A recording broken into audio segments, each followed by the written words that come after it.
Chicken oil. Yeah. Damihan natin. Tayo ay nasa fine dining restaurant, di ba? Saan galing yun? Dito lang to fine dining. Today, I am craving this. Order natin ngayon ay pecho. PM1 person ka ba o PM2? PM1 kasi yung paa. PM2 yung pecho. Sarap. Pag nawawalan ako ng gana, minamang inasal ko talaga. Lahat dito, expertly grilled. Ito yung ginagawa ko lagi. Isang malaking kanin. Tasaw-saw mo yung chicken. Yung yung serving kasi ang laki. Nung high school ko pa to comfort food. Bakit naman to? Ka na ba? Ganun ba dapat magtanong?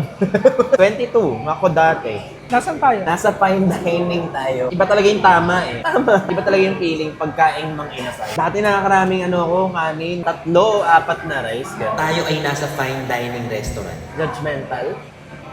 Take my money. Bait ng mga tao dito. Walking distance na kasi sa amin dito. Juicy.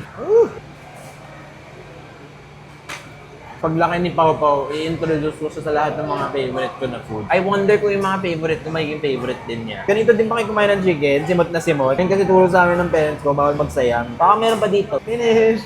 Such a good meal. And that's it. See you guys again on my next flavor!